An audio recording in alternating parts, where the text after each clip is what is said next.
एक समय की बात है कि एक विजया सखी से पार्वती मैया खूब प्रेम करती है। तो उसको बुला करके कहती हैं कि मैं वैसे भी कैलाश है, दूसरा पहाड़ है, यहाँ कोई बाथरूम बना भी नहीं है, मेरा कोई रक्षा करने वाला नहीं। तो नहा रही थी मैया, माताओं में कितनी ताकत होती है। मैया स्नान कर रही हैं, सबके शरीर से मैल निकलता है तो नाली में चला जाता है, लेकिन मैया के शरीर से मैल निकला तो बालक पैदा हो। गणपति एकस्मिन्नैव काले च जया च विजया सखी पार्वत्या च मिलित्वा विचारे तत्परा भव। विचार करती हैं और ऐसी सुंदर घटना घटित हुई कि एक सुंदर सा बालक खड़ा हुआ और बालक कहता है मुझे तो आज्ञा दो। विचार कर ही रही थी तो मलयम पुरुषम निर्ममसौ सातु सर्वलक्षण संयुक्ता, एक सुंदर सा बालक उत्पन्न हुआ। बालक आज्ञा मांगता है, माते आप बताओ, आपने मुझे पैदा किया है, आदेश तो करो, आपकी किसी काम में मैं आ पाऊं तो आप बताओ। बालक कहता है, तो जब बालक ऐसा प्रार्थना किया, मैया ने कहा मैं मेरा अभिप्राय है। बालक निवेदन बड़े भाव से करता है, किम कार्यम विद्यते तेद्या करवाणी तबोदितम। आप जो जो कार्य कहोगी, जैसा कहोगी, जितना बोलोगी, वो सारा कार्य पूरा होगा, उसमें कहीं कोई किंतु परंतु नहीं। ये आज्ञाकारी पुत्र है, ये माँ के भक्ति से पैदा हुआ है, मैल से तो भक्ति है, तभी तो तेज है माँ भी, तभी तो। अब सबसे बड़ी बात है, और एक आज्ञाकारी पुत्र तो मैया पार्वती को मिलता है और एक आज्ञाकारी पुत्र महाराज दशरथ को मिलता है, और दोनों ही इतिहास बदल देते हैं। बदलते हैं कि नहीं बदलते हैं? ताली मत बजाओ मैया, बजाओ तो ढंग से बजाओ, काट टुपुर टुपुर बजाते हो। हाँ, ये नहीं बजाती हो, अच्छा लगता। उत्साह वर्धन के लिए ताली और गुस्सा वर्धन के लिए गाली, ये तो महत्वपूर्ण है ही है। तो हालांकि ससुराल की गाली अच्छी लगती है, लेकिन अब गाता कौन है? गाली की परंपरा। लेकिन अब नहीं, हम अपनी परंपराओं को स्थापित करेंगे।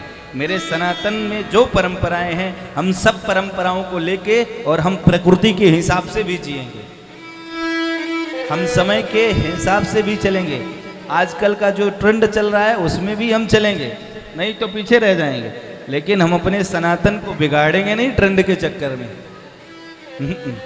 यदि हम सनातन को बिगाड़ेंगे तो ट्रेंड हमारा बैंड बजा देगा। ये तो दोनों है, तो साथ में लेके चलना पड़ेगा। तो कहता है, आप कहो जो कहना है। पुत्र कहते हैं, एक तुक्ता सा तदा तेना प्रत्युवाच सुतम शिवा। पुत्र यहीं तुम खड़े रहो, कोई आए तो उसे अंदर मत आने देना। इतना कह के मैया स्नान करने चली गई। जब मैया स्नान करने चली गई तो उसी समय भगवान शिव आए, और शिव नन्हे से बालक को देखे तो बड़े प्रसन्न हुए। कपोल में हाथ फेरते हैं, कौन हो बालक तुम? बालक कहता है, अपने माँ का बेटा हूँ। तुम कौन हो? तो माँ का बेटा हो, यहाँ तुमको पुत्र? मैं तो पिता हूँ, मेरा नाम तो जगत पिता है, लोग मुझे देवादिदेव महादेव भी कहते हैं, तो हो सकता है मैं तुम्हारा भी पिता हूँ। कहता है, मुझे कोई पिता उता का मतलब नहीं है ना, मैं पिता को जानता हूँ। बालक कहता है बस मेरी माँ ने मुझे जो कहा है मैं उतना ही जानता हूँ। मेरी माँ ने मुझे जो आज्ञा दिया है बस उतना जानता हूँ। यहाँ से अंदर तुम लोग नहीं जा सकते। कहाँ से? यहाँ से अंदर आप भी नहीं जा सकते, मेरी माँ ने यहाँ रोका है। कहे, नहीं बालक, तुम अभी बच्चे हो, अभी समझदार नहीं हो। तो एतस्मिन् काले तू शिवाम द्वारी समागता है, ये हमारे द्वार में तुम खड़े हो, ये मेरा घर है, और ये जो तुम्हें अंदर रोक करके रखी है ना, ये मेरी धर्मपत्नी है, इसलिए तुम मेरे पुत्र हुए। कहता है, ठीक है आप पुत्र पिता, ये हमको कुछ समझ में नहीं आता, मुझे तो एक ही बात समझ में आती है केवल, कि मेरी माँ ने मुझे जो कहा है मैं उसी पे अडिग हूँ, वही मैं करूँगा। तो क्रोध आ गया, शिव जी को क्रोध है, कई बार समझाए, घंटों बीत गया, जब समझ में नहीं आया तो शिव जी कहते हैं तुम बालक मूर्ख हो, तुम हमें नहीं जानते हो कि मैं गिरिजा का पति हूं।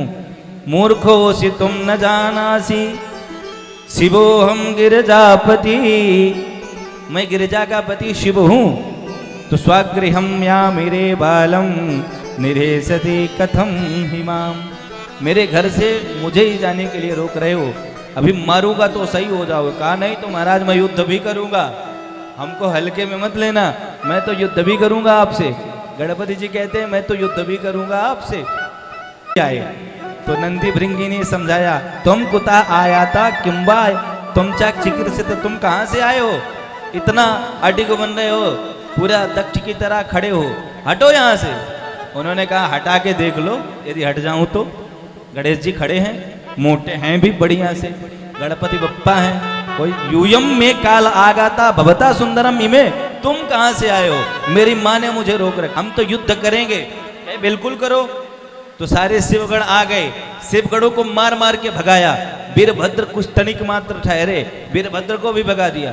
जो वीरभद्र एक अकेले ही काफी हैं पूरे संसार को उजाड़ने में, उन वीरभद्र को गणपति बप्पा ने एक ही बार में हटा दिया। तो देवता आए युद्ध करने के लिए, देवताओं को हटा दिया, यहां तक कि विष्णु भी आए युद्ध करने के लिए। तो संभवतः वो भी पराजित हो गए गणेश जी के सामने। गणेश जी ने कहा, विष्णु भगवान ने कहा भाई इस बालक क्या तो तेज है, ये बालक का पता लगाओ है कौन।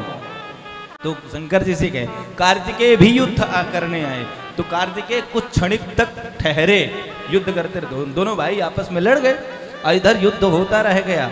तो कहे रे तुम सुनो मई बालम किम करीम परिभाषते, तुम दुष्ट बालक मेरी बात को नहीं मानते हो, मैं तुम्हारा वध कर दूंगा। शंकर जी बहुत क्रोधित हुए और शिव जी इतना क्रोधित हुए कि कहते हैं अब मैं तुम्हारा वध कर दूंगा। सडानंद कहे नहीं अभी एक बार मैं और युद्ध करता हूं। कहे ठीक है बेटा और लड़ लो। तो सडानंद भी गए, फिर युद्ध करना शुरू कर दिए। तो अपने खड्गों से, युद्धों से, अस्त्रों से, शस्त्रों से लगे युद्ध करने, लेकिन कहीं कुछ बिगाड़ नहीं पाए। केवलम षड्मुखस्तत्र ना पालयायत विक्रमी, केवल सडानन ही एक पर्याप्त रहे कि हाँ युद्ध में कुछ क्षणिक डिगे रह गए, अन्यथा कोई कुछ कर नहीं पाए। तो जब नहीं कर पाए तब महादेव और सभी लोग एकत्रित हुए। ये विचार किया गया कि अब इस मूर्ख बालक को तो समझाना ही पड़ेगा, इसका मुझे लगता है वध करने के अलावा कोई चारा ही नहीं है। जगदम्ब नमस्तुभ्यं शिवाय नमोस्तुते। यदि ये नाराज हो जाएंगी तो आनंद नहीं आएगा, ये शिवाई है। हो सकता है पार्वती ने अंदर रुका और हो सकता है कहीं मैया ने कहा हो तो, लेकिन इतना क्रोध में विचार कौन करता है। धीरे से गए, पीछे से सर को समाप्त कर दिए गणपति भगवान के। तब तक मैया आ गई और मैया के आते देख करके शिव और सारे देवताओं की तो सिट्टी पिट्टी गुल हो गई, सब लोग भाग खड़े। देवताओं को तो कोई नजर नहीं आए, केवल सडानन नहीं खड़े रहे, वीरभद्र कांपते रह गए, नंदी भिग्गी भी कांपने लगे। अब भाई साहब महाकाली जहां सामने आ जाए वहां तो उद्धार हो ही जाएगा। तो ये महाकाली की कृपा है। अब जहां वो आई मैया नाद किम करोति को कक्षा में, और रुदन करने लगी, मेरे पुत्र को जिसने मारा है मैं सारे संसार को तबाह कर दूंगी, मैं प्रलय कर दूंगी, प्रलय में मिला दूंगी सबको, और मेरे नेत्र से जो ज्वाला निकलेगी कि सारे ब्रह्मांड को भस्म कर देगी। सारे देवता लोग गए, हाथ जोड़ने लगे कि जैसा भी हो मेरे पुत्र को तो मुझे जीवित दो, यदि जीवित नहीं दिए तो मैं तो अपने प्राण दे ही दूंगी और सबका सारी सृष्टियों को तहसा नहस कर दूंगी। अर्थात जगदम्ब नमस्तुभ्यं, सारे ऋषि मुनि प्रणाम करने लगे।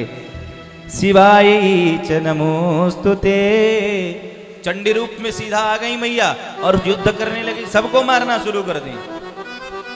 नमस्तुभ्यं कल्पाण्यै शिवाय च नमोस्तुते, शिवानी को सब लोग प्रणाम करने और कहे मद पुत्रा यदि जीवेत तथा संहरणम नहीं यथा ही भवता मध्ये पूजयेयं भविष्यति। यदि मेरे पुत्र को कोई जीवित नहीं लाया तो बड़ी समस्या है। शंकर जी डरे और डरने के बाद शिव जी गए तो पहले गजानन हाथी का सर मिला और ला करके मस्तक से लगा दिया। बोलो गणपति भगवान की जय। इसलिए हम लोग गाते हैं गजाननम, प्रेम से गाइए, सबको आता है। गजाननम भूतगणादि सेवितम कपित्थजम्बो फलचारुभक्षणम् उमासुतं सौम्यनासिकाजितं नमामि वेणे स्वरपारपङ्कजं नमामि वेणे स्वरपारपङ्कजं। बोलो गणपति भगवान की जय हो, गणपति बप्पा की जय। सारे देवता लोग मिलकर के हाथ जोड़े गणेश जी से और कहे गणेश जी आप धन्य हो, इसलिए आपको मैं रक्ष रक्ष गणा ध्यक्ष, अरे पूरा तो करवा दिया करो थोड़ा, मान लो भूल जाए। रक्ष रक्ष गणाध्यक्ष, आप गणों के अध्यक्ष हैं, इसलिए आपका नाम गणाधिपा है।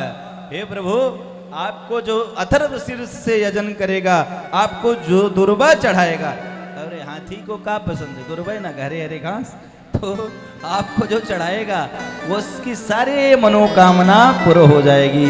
हे एकदंताय विद्महे वक्रतुंडाय धीमहि तन्नो दंति प्रचोदयात्। हे गणेश जी आपको नमस्कार है। मैया भी देवताओं को कहीं कोई बात नहीं, अब मेरा क्रोध शांत हो गया, मेरा पुत्र मेरे पास आ गया है। पुत्र तुम्हारे मस्तक में मुझे लालिमा दिख रही है, इसलिए जाओ मैं तुम्हें आशीर्वाद देता हूँ। अनंत काल तक तुम्हारी पूजा होगी, अग्र पूजा तुम्हारी, बाद में हमारी।